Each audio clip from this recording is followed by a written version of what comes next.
দিনাজপুর সীমান্ত থেকে দুই বাংলাদেশি কৃষককে ধরে নিয়ে গেছে বিএসএফ। জবাবে দুই ভারতীয়কে ধরে বিএসএফ এর কাছে সোপর্দ স্থানীয়দের। চট্টগ্রামে দুইটি খাল খননের উদ্যোগ বিএনপি। জনপ্রতিনিধি থাকলে নগরীতে এত সংকট হতো না, আমির খসরুর মন্তব্য। একটু স্বস্তির পর আবার চড়েছে মাছ, মুরগি, সবজি সহ নিত্যপণ্যের বাজার। কিছুটা কম নতুন চালের দাম।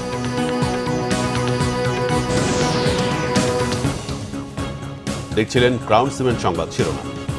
দিনাজপুরের ধর্মজৈন সীমান্ত থেকে দুই বাংলাদেশি কৃষককে ধরে নিয়ে গেছে ভারতীয় সীমান্তরক্ষী বাহিনী বিএসএফ। প্রতিবাদে পাল্টা দুই ভারতীয়কে ধরে বিএসএফ এর কাছে সোপর্দ করেছে স্থানীয়রা। এদিকে ঝিনাইদহের মহেশপুর সীমান্তে বিএসএফ এর গুলিতে বাংলাদেশি যুবক আহত হয়েছে। স্থানীয়রা জানান, দিনাজপুরের বিরল উপজেলায় সীমান্তের 9 ও 10 নম্বর পিলারের কাছে ধান কাটার সময় মাসুদ ও এনামুল নামে দুই কৃষককে তুলে নিয়ে যায় বিএসএফ। এ ঘটনার প্রতিবাদে দুই ভারতীয় কৃষককে ধরে এনে ইউপি সদস্যের মাধ্যমে বিজিবির সদস্যের কাছে সোপর্দ করে এলাকাবাসী। এ বিষয়ে বিএসএফ ও বিজিবির মধ্যে পতাকা বৈঠক আহ্বান করা হয়েছে। এদিকে ঝিনাইদহের কুসুমপুর সীমান্তে বিএসএফ এর গুলিতে এক বাংলাদেশি আহত হয়েছে। আহত রিয়াদ জানান, বৃহস্পতিবার রাতে নিজ জমি থেকে বৃষ্টির পানি নিষ্কাশনের জন্য সীমান্তের পাশে যান তিনি। এ সময় বিএসএফ সদস্যরা তাকে লক্ষ্য করে গুলি ছোড়ে। স্থানীয়রা উদ্ধার করে তাকে হাসপাতালে ভর্তি করে। বিএনপির স্থায়ী কমিটির সদস্য আমির খসরু মাহমুদ চৌধুরী বলেছেন, বিগত বছরগুলোতে জনগণের নির্বাচিত প্রতিনিধি না থাকায় চট্টগ্রাম মহানগরীর জলাবদ্ধতা সহ নানা সমস্যার সমাধান হয়নি। স্বেচ্ছাশ্রমের মাধ্যমে চট্টগ্রামের জলাবদ্ধতা নিরসনের জন্য প্রায় 90 লাখ টাকা ব্যয়ে নাজির খাল ও কালিরছড়া খাল খননের উদ্যোগ নিয়েছে বিএনপি। সকালে কাট্টলী নুরুল হক চৌধুরী উচ্চ বিদ্যালয় মাঠে খাল খনন কর্মসূচির উদ্বোধন করেন বিএনপির স্থায়ী কমিটির সদস্য আমির খসরু মাহমুদ চৌধুরী ও city mayor doctor Shahadat Hossain. এ সময় আমির খসরু মাহমুদ চৌধুরী বলেন, জনগণের ভোটে নির্বাচিত হলে জনপ্রতিনিধিদের জনগণের কাছে দায়বদ্ধতা থাকে। কথা হচ্ছে, জনগণের ভোটে নির্বাচিত না হলে, জনগণের কাছে দায়বদ্ধ না থাকলে যা হয় তাই হয়েছে। আজকে একজন জনগণের প্রতিনিধি, যিনি জনসমর্থন নিয়ে আজকে এখানে বসেছেন, যিনি আন্দোলন সংগ্রামে বিজয়ের জন্য আন্দোলন করেছেন, ওনার তো একটা কমিটমেন্ট থাকবে, তাই না? যেটা বিগত দিনে ছিল না। বিএনপির কেন্দ্রীয় কমিটির সদস্য অ্যাডভোকেট রুহুল কুদ্দুস তালুকদার দুলু বলেছেন, বিএনপি ক্ষমতায় গেলে দেশের অসহায় মানুষ চিকিৎসা সেবা পাবে।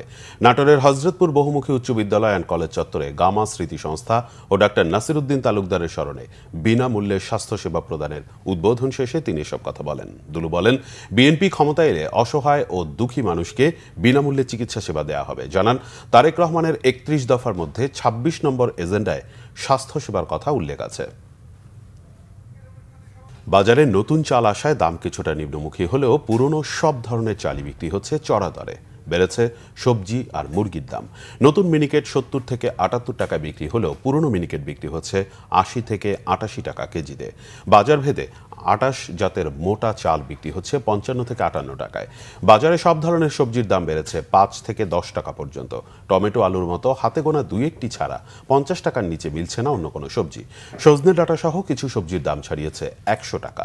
ডিমের দাম অপরিবর্তিত থাকলেও নানা অজুহাত দেখিয়ে সপ্তাহের ব্যবধানে ব্রয়লার মুরগি কেজিতে 30 টাকা বাড়িয়ে বিক্রি হচ্ছে 190 টাকায়। সোনালী 280 টাকা। মাছের দাম মোটামুটি সহনীয় বলে জানিয়েছেন ক্রেতারা। দেশের বিভিন্ন জায়গার আরো কিছু খবর নিয়ে একটি ডেস্ক রিপোর্ট। বর্ণাঢ্য র্যালি ও সমাবেশের মধ্য দিয়ে শ্রমিক দলের 46তম প্রতিষ্ঠা বার্ষিকী পালন হয়েছে কুড়িগ্রামে। জেলা বিএনপির কার্যালয় থেকে র্যালিটি শহরের গুরুত্বপূর্ণ সড়ক প্রদক্ষিণ শেষে একই স্থানে গিয়ে সমাবেশ করে। উপস্থিত ছিলেন জেলা বিএনপির সিনিয়র যুগ্ম আহ্বায়ক অধ্যাপক শফিকুল ইসলাম বেবু। বিএনপির ভারপ্রাপ্ত চেয়ারম্যান তারেক রহমানের রাষ্ট্র কাঠামো মেরামতের 31 দফা বাস্তবায়নের লক্ষ্যে আলোচনা সভা হয়েছে সাভারে। ইউনিয়ন যুবদলের উদ্যোগে এতে উপস্থিত ছিলেন থানা যুবদলের সাবেক সাধারণ সম্পাদক শহীদুল ইসলাম। সভাপতিত্ব করেন সাবেক সাংগঠনিক সম্পাদক মঞ্জু মোল্লা। সিলেটে আওয়ামী লীগের ষড়যন্ত্রমূলক মামলায় জেলা ছাত্রদলের সাবেক সদস্য আব্দুল মালিক লিটনের মৃত্যুদণ্ডের রায় বাতিল ও তার মুক্তির দাবিতে মানববন্ধন হয়েছে। বিকেলে গোয়াইনঘাট আলীরগাঁও ইউনিয়নে মানববন্ধনে অংশ নেন স্থানীয়রা। ঢাকা মহানগর ইসলামী ছাত্র সেনার সাবেক সভাপতি মাওলানা রইস উদ্দিনের হত্যাকারীদের গ্রেপ্তার ও বিচারের দাবিতে বিক্ষোভ মিছিল হয়েছে চট্টগ্রামে। নগরীর জামিয়াতুল ফালাহ শাহী মসজিদের সামনে এই কর্মসূচির আয়োজন করে সুন্নাত ওয়াল জামাত। একই দাবিতে প্রতিবাদ ও বিক্ষোভ মিছিল হয়েছে হবিগঞ্জে।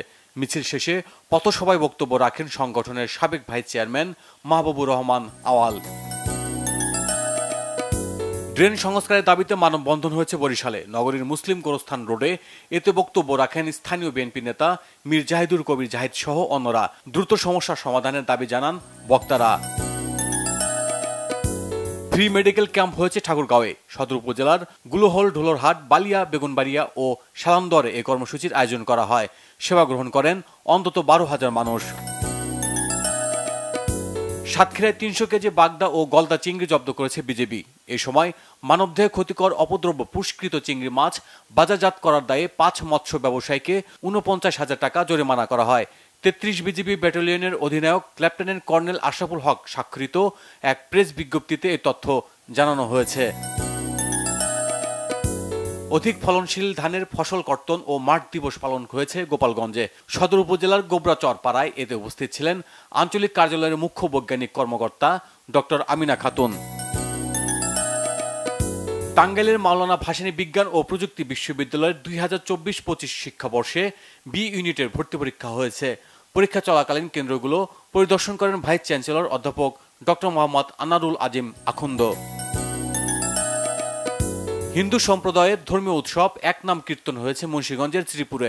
বাগড়া জিউ বাসুদেব মন্দিরে এই উৎসবটির আয়োজন করা হয়। দুপুরে মন্দিরটি পরিদর্শন করেন বিএনপির জাতীয় নির্বাহী কমিটির স্বেচ্ছাসেবক বিষয়ক সম্পাদক Mir Sharafat Ali Sapu. Bangla vision news desk. এই ছিল এখনকার মতো। পরের সংবাদ সন্ধ্যায় 7:30টায় দেখার আমন্ত্রণ রইল। এছাড়া বাংলা ভিশন সংবাদ ও সংবাদ সংশ্লিষ্ট অনুষ্ঠান দেখতে ভিজিট করুন www.bvnews24.com ও facebook.com/banglavisionnews এবং সাবস্ক্রাইব করুন youtube.com/banglavisionnews। ধন্যবাদ।